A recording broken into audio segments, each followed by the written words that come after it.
Bueno chicos, vamos a entrar entonces en materia con este tema que es atención inmediata al recién nacido. Entonces en este tema vamos a ver muchísimos aspectos que debemos tener en cuenta para poderle iniciar la atención al bebecito.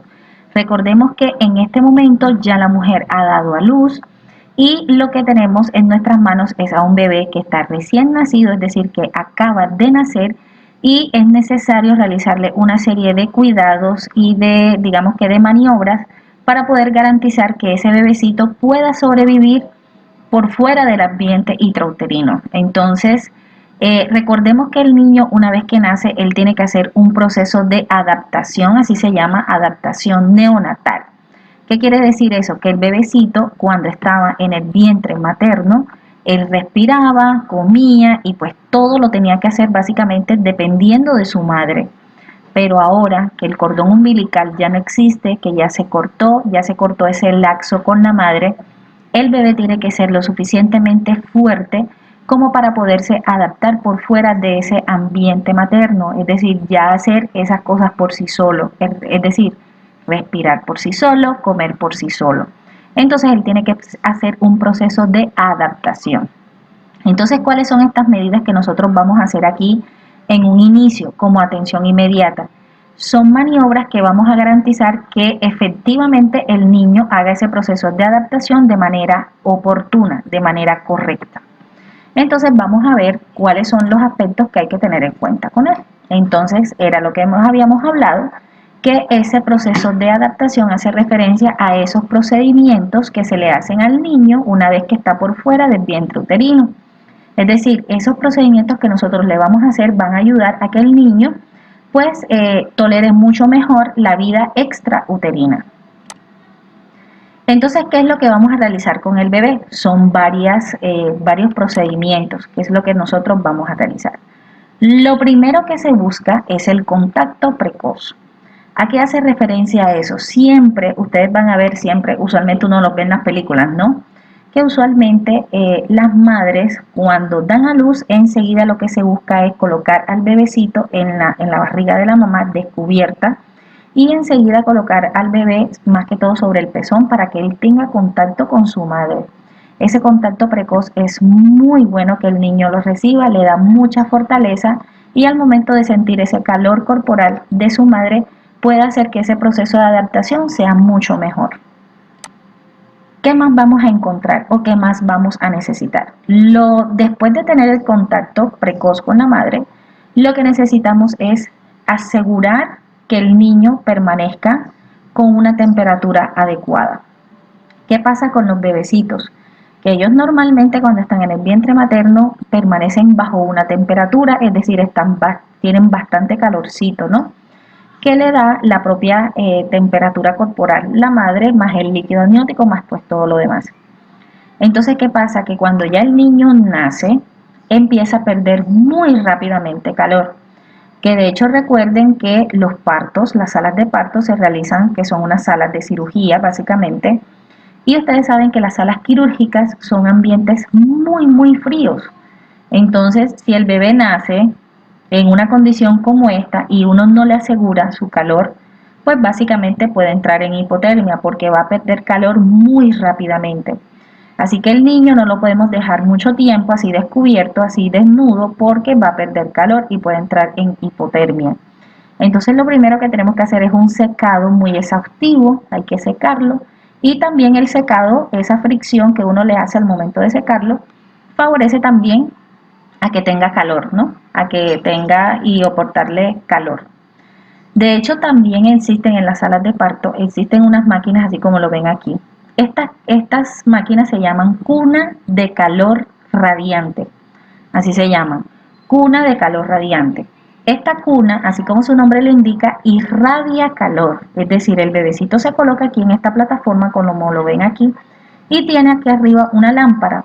Esa lámpara produce mucho calor y ese calor es el que va a recibir el niño para poderle mantener su temperatura. Entonces ustedes van a ver que algunas de estas cunas de calor radiante aquí en la base tienen como un panel como de LCD en donde uno puede programar el calor que puede recibir el niño, ¿no? Entonces, una vez que el niño ya de que nace, inmediatamente uno lo tiene que colocar después de que tenga el contacto con la madre, ¿no? La tiene que colocar aquí en esta plataforma para que el niño permanentemente reciba el calor de la bombilla que está aquí arriba. Entonces eso le garantiza que el bebé no pierda calor. ¿Qué más vamos a realizar? El secado. El secado se tiene que hacer de manera exhaustiva. El secado también lo que favorece es estimulación para que el niño llore. Recuerden que en las salas de parto el llanto es uno de los signos principales, es decir, es lo mejor que podemos escuchar en la sala de parto, porque al momento de que el niño llore, quiere decir que ese niño está inhalando oxígeno para poder después llorar, ¿no?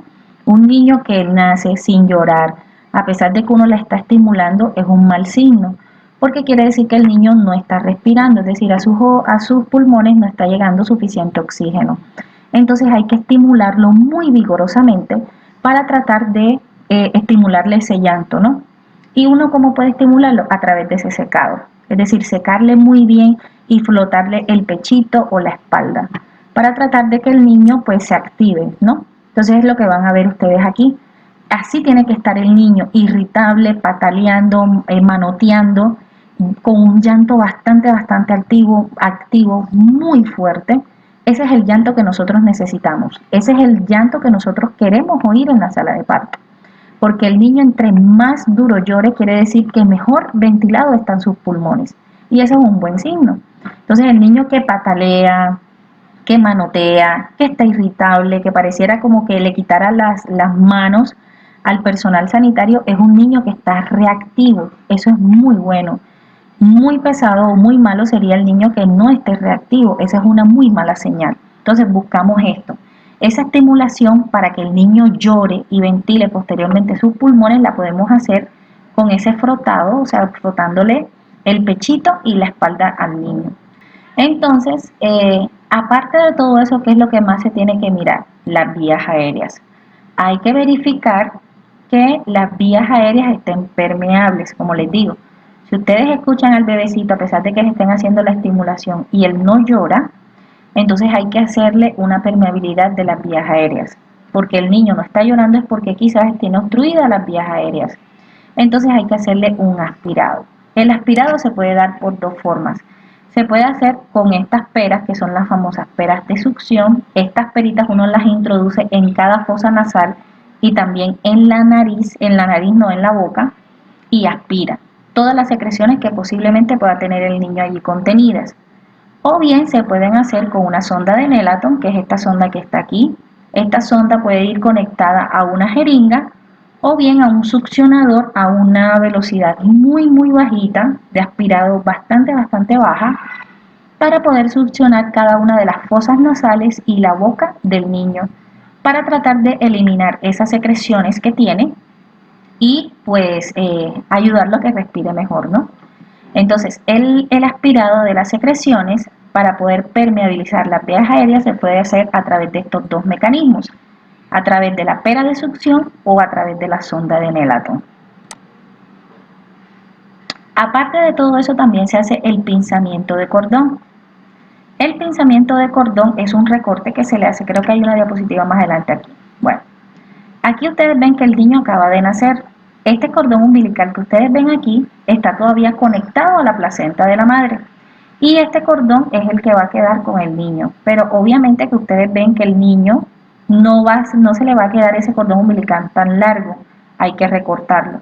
Entonces eso es lo que hace referencia a que al momento de recortar uno tiene que dejar una diferencia entre la base del cordón hasta el final que uno va a recortar, al menos unos 2 o 3 centímetros. Es decir, uno nunca puede cortar esto hasta a ras con el abdomen del niño, porque le puede ocasionar problemas. Siempre uno tiene que tener una distancia más o menos como unos 3 centímetros más o menos, y allí uno coloca una pincita.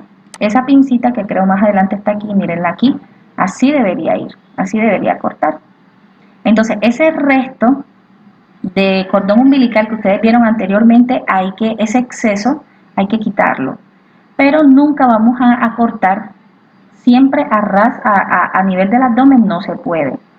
Siempre uno tiene que dejar más o menos como unos 2 o 3 centímetros, como lo ven aquí en la imagen, y posteriormente uno coloca esta pinza, que es un clamp umbilical, así se llama.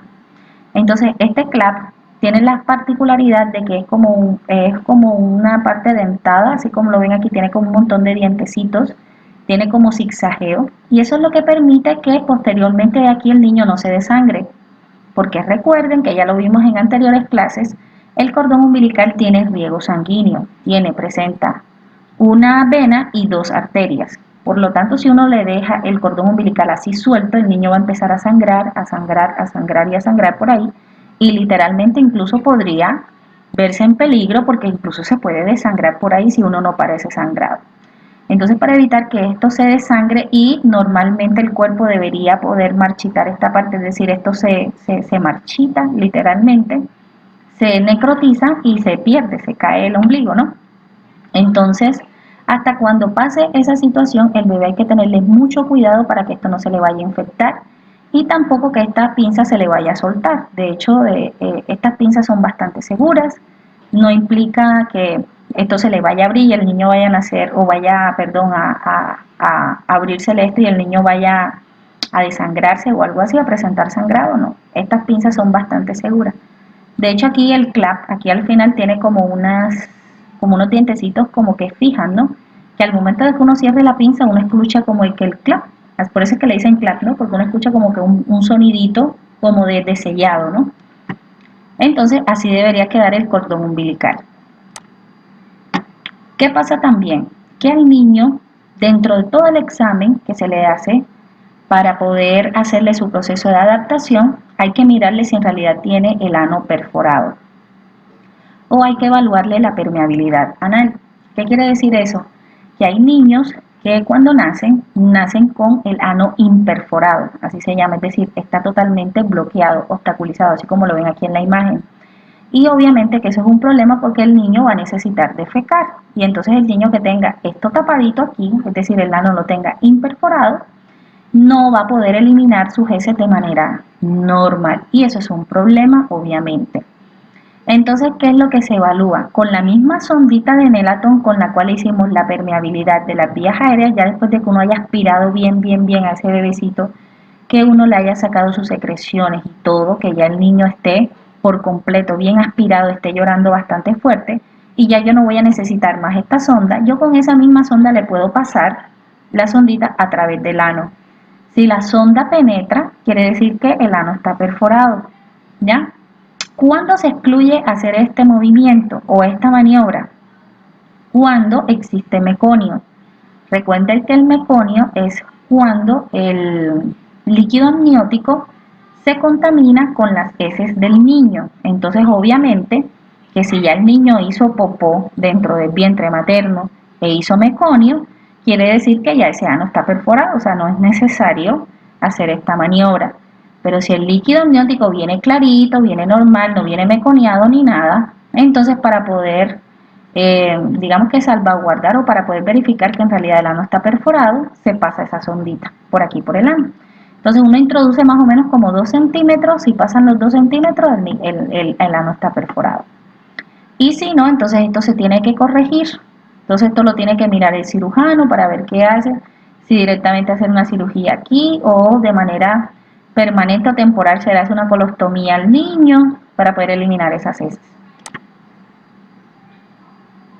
Entonces, bueno, esta diapositiva creo que venía antes. Esta es del aspirado de las secreciones. ¿Qué se hace las secreciones? El aspirado tanto en ambas fosas nasales como en la boca.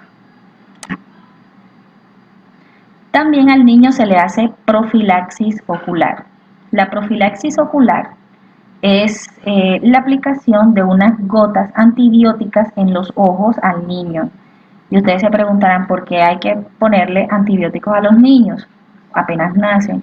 Recuerden que la vagina de manera natural tiene unas bacterias que siempre van a estar allí, porque esas son bacterias que son, digamos que, buenas para la salud de la vagina, ¿no? Entonces, el niño precisamente va a tener que pasar por ahí, porque ese es el canal del parto, para poder ser expulsado, ¿no?, del útero. Entonces al momento de pasar por ahí puedes tener contacto con esas bacterias que pueden estar ahí en la vagina o bien de pronto con otras bacterias que puedan desencadenarles a él una conjuntivitis. Entonces, para evitar que el niño tenga una conjuntivitis neonatal, es decir, esa conjuntivitis neonatal viene derivada del proceso de parto, se le hace de manera profiláctica al niño unas goticas de antibióticos oculares. En este caso el antibiótico más común es la gentamicina en gotas. Entonces uno, ¿qué es lo que hace? Le abre bien los ojitos al niño y deposita una gotica en cada ojo de gentamicina para evitar que el niño le dé conjuntivitis. Entonces eso es lo que ustedes ven aquí. Entonces hay que abrirle bien, bien, bien los ojitos al niño para poderle colocar esa dosis de gentamicina. Otro procedimiento que se le hace al niño es la vitamina K. ¿Qué pasa con la vitamina K? La vitamina K sirve como un anticoagulante, es decir, sirve para ayudar al proceso de coagulación de la sangre. Entonces, cuando los niños nacen, ellos usualmente tienen una poca cantidad de vitamina K. ¿Eso qué implica? Que ellos pueden presentar hemorragias en las primeras etapas, o sea, en las primeras semanas o en los primeros días después del parto, por esa deficiencia de vitamina K, porque la sangre no va a tener la suficiente forma de coagulación. Entonces, ¿qué es lo que pasa aquí? Nosotros sustituimos esa parte que hace falta y como que en la sangre, agregando esa vitamina K. ¿Ya? Y esa vitamina K se agrega o se le aplica al niño de manera intramuscular. ¿Ya? Intramuscular se le coloca aquí en la pierna, así como lo ven allí, y se le aplica usualmente, viene una ampollita, que creo que más adelante lo vamos a ver. Bueno, miren, aquí tenemos, esta por ejemplo es una jeringa prellenada, se puede aplicar también así, esa es una forma de presentación. O bien en una ampollita como esta, que uno tiene que buscar una jeringa de insulina y toda esta ampollita se le da al niño. Esta ampollita hace 1 mililitro. ¿Qué más se le hace al niño? Se le coloca su identificación o su brazalete de identificación. El brazalete de identificación usualmente en los centros hospitalarios siempre se maneja como el rosadito para las niñas y el azulito para los niños. Entonces, en el brazalete se va a identificar no el nombre del bebecito, sino como hijo o hija de. Entonces ahí se coloca el nombre de la madre. Entonces, por ejemplo, tenemos no sé, a María Pérez, un ejemplo. María Pérez dio a luz, tuvo un niño, entonces en el brazalete de identificación de su hijo yo voy a colocar hijo de María Pérez. Y a continuación, pero María Pérez no, su nombre completo no, sus 2 nombres y sus 2 apellidos, más el número de identificación de la mamá. Todo para asegurar que efectivamente ese bebé que está allí es el bebé de María Pérez. En este caso podría ser María Angélica Pérez Gómez, un ejemplo. Entonces vamos a tener María Angélica Pérez Gómez con cédula de identificación, ¿Listo?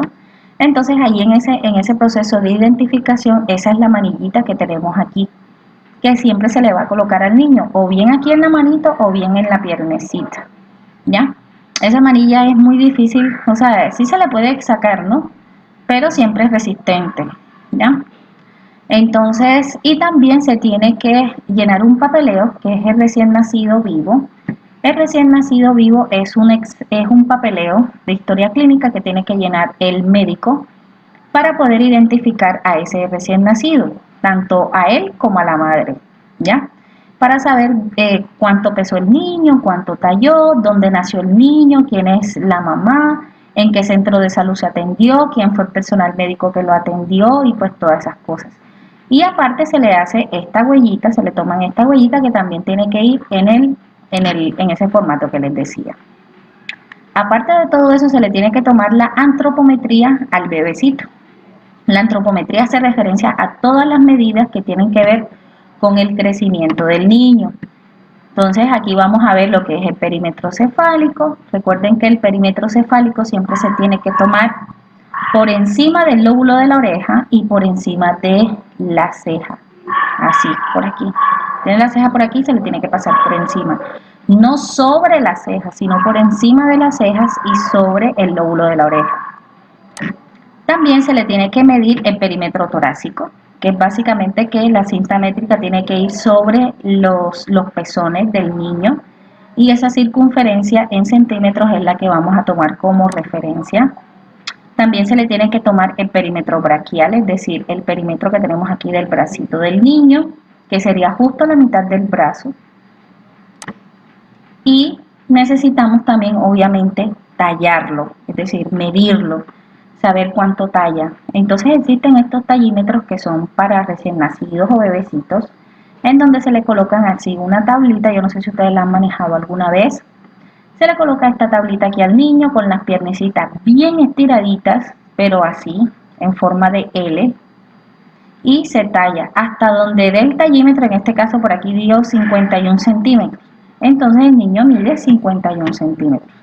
Obviamente que la otra parte, la cabecita tiene que ir a ras aquí, con esta parte, acá. Y uno la extensión colocándole bien estiradita la pierna hasta donde le dé la piernecita al niño, hasta ahí uno mide. Y finalmente el peso. El peso que obviamente necesitamos un pesa bebé. El pesa bebé que ustedes pueden encontrar puede ser así como este, que es digital, o puede ser uno que es de peso, que es que uno le tiene que agregar peso y pues eso no es como más mecánico, ¿no? Entonces el peso en el bebé, en un recién nacido, se mide en gramos, no en kilos. Por lo tanto, cuando un niño nace no nos referimos de que pesó 4 kilos, ni 5 kilos, ni 3 kilos, ni 2 kilos y medio, no. Nos referimos a 2.500 gramos, a 3.000 gramos, a 4.500 gramos, es decir, siempre la medida va a ser en gramos, el peso, ¿no?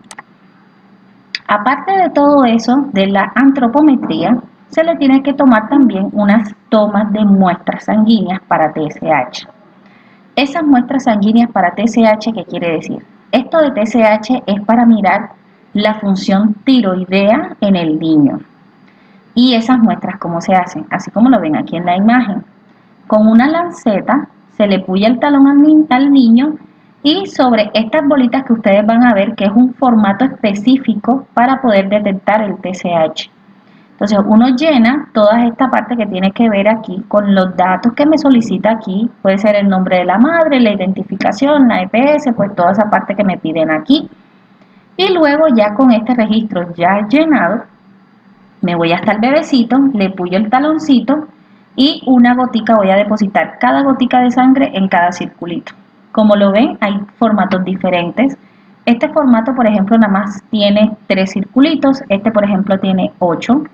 Entonces todos los 8 circulitos los tengo que llenar con sangre, ya con una gotica de sangre. Pero ¿qué pasa aquí? Que particularmente para poder hacer ese TSH, esa gotica de sangre no tiene que rebasar el círculo. Es decir, no puedo tener un manchón muy por fuera del círculo porque no me va a servir la muestra. La sangre tiene que estar contenida dentro de este círculo. También se le toma una muestra de sangre al niño para hacerle la hemoclasificación. ¿Y de dónde se toma esa muestra? Aquí del cordón umbilical. Pero hay que ser muy rápidos con esto para la toma de la muestra porque entre más tiempo uno demore en tomar la muestra, esta sangre se va a coagular dentro del cordón. Así que básicamente toda esa atención que ustedes vieron antes hay que hacerla bien rapidito, hacerle el proceso de adaptación bien rapidito al niño para poderle tomar esta muestra del cordón umbilical. Que este cordón umbilical es el exceso que hemos tenido que cortar del cordón umbilical del niño para poderle colocar el clap. Entonces con una aguja, así como ustedes lo ven acá, yo puyo, porque recuerden que el cordón umbilical tiene una arteria, perdón, 2 arterias y una vena. Entonces yo puyo esos vasos sanguíneos y extraigo una muestra de sangre. Recuerden que la hemoclasificación se hace en un tubo tapa morada, ¿ya? Entonces eso es lo que necesito hacer aquí. Aparte de todos estos procedimientos que ya hemos visto antes de secar, aspirar, colocar la vitamina K, de pesar, de tallar, de hacerle todo lo que tiene que ver con la antropometría, de vigilarle si en realidad el ano está perforado o no, que son todas esas las situaciones que tenemos que hacer. Hay que hacerle algo muy importante al niño que es el Apgar neonatal. El Apgar neonatal es una escala de puntuación que se le da a los niños para saber cómo está tolerando ese proceso de adaptación neonatal, es decir, por fuera del vientre intrauterino. Entonces, este APGAR va a evaluar 5 puntos: frecuencia cardíaca, respiración, tono muscular, reflejo y color. A cada uno de estos parámetros se le asigna un puntaje, bien desea 0, 1 o 2. ¿Y qué es lo que tengo que evaluar o qué puntaje le doy al niño? Dependiendo de que me presente. Por ejemplo, si yo al niño que recibí, que recién apenas acaba de ser expulsado por la madre, es decir, acaba de nacer, yo lo tengo que tomar y le tengo que hacer el APGAR. ¿Qué es lo que yo voy a tener en cuenta? Con la frecuencia cardíaca. Si el niño yo le tomo la frecuencia cardíaca y no tiene frecuencia cardíaca, le doy un puntaje de 0. Si el niño tiene menos de 100 latidos por minuto, la puntuación es 1. Pero si el niño tiene más de 100 latidos por minuto, le asigno 2. Con el siguiente parámetro, que sería la respiración. Si yo recibo al niño y no respira, es decir, no tiene respiración de ningún tipo, le asigno 0. Si el niño tiene una respiración muy lenta, irregular, con un llanto muy débil, le asigno 1. Y si el niño respira bastante fuerte, es decir, que tiene un llanto bien fuerte, bien activo, le asigno 2. Ahora con el tono muscular. Si el niño está todo flácido, es decir, que parece como si fuese un trapito viejo, como le dicen por ahí, le asigno 0. Si el niño tiene cierta flexión, es decir, el niño hace algunos movimientos pero muy ligeros, tanto en las piernas como en los brazos, le asigno 1.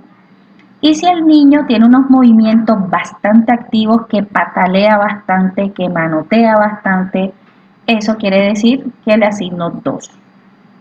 El reflejo. Si yo al niño lo estoy estimulando y no hace absolutamente nada, es decir, yo le estoy colocando la sonda, le meto la sonda por la nariz ni nada, y el niño está ahí sin tener ningún tipo de reacción, le asigno 0.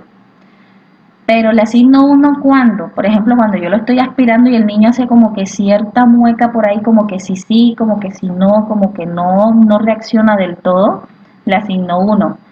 Pero si el niño, yo le asigno 2, es cuando en realidad hace muecas, estornudos, tose, grita, patalea. Es decir, un niño que está muy reactivo a los estímulos que nosotros le estamos haciendo. Entonces le asigno un puntaje de 2. Con el color, que quiere decir que el niño cuando nace, si nace azul o pálido, es decir, tiene cianosis, le asigno 0. Si el niño yo le asigno 1 cuando el cuerpo lo tiene rosado, es decir, el torso, lo que tiene que ver el abdomen y el tórax. El torso todo lo tiene rosadito, pero las manos y los pies los tiene con cianosis, le asigno 1. Pero si el niño todo completico está rosado, le asigno 2. Entonces, ¿qué es lo que uno espera? Que el niño esté, todo esto lo presente aquí, 2, 2, 2, 2, 2, 2. Y si ustedes suman o multiplican 2 por los 5 parámetros que tiene la puntuación del APGAR, les va a dar 10. Entonces se espera que el niño haga ese proceso, pero ningún niño alcanza 100% el 10, nunca lo alcanza, ¿ya? Pero se espera que lo normal, ojo con esto, lo normal de la puntuación del APGAR es de 8 a 10. Eso es lo normal, ¿ya? La puntuación del APGAR normal va de 8 a 10. Entonces, entre esos parámetros tiene que estar el niño. Y el APGAR se evalúa 3 veces en el parto. Se hace una evaluación del APGAR apenas nace, es decir, inmediatamente. Se hace otra evaluación del APGAR a los 5 minutos y la otra a los 15 minutos de haber nacido el niño. Y todo eso ustedes lo tienen que apuntar en las notas de enfermería. Entonces, básicamente aquí tenemos el APGAR, que de las siglas APGAR es esto: apariencia, pulso, gestos, actividad y respiración, que básicamente son los mismos parámetros que nosotros vimos anteriormente, pero con otras, digamos que siguiendo las siglas, ¿no? Y finalmente encontramos, ya después de haberle hecho todo eso al niño, aquí hay que vestirlo para mantenerlo así bien vestidito, bien abrigadito y pues todo. Aquí con la vestimenta, ¿qué es lo que se recomienda? Sobre todo el uso de los gorritos, porque los recién nacidos pierden mucho calor por la cabeza. Entonces eso es lo que tenemos que tener más protegidos, más calientico. Entonces al recién nacido hay que colocarle su gorrito bien abrigadito para que no pierda tanto calor.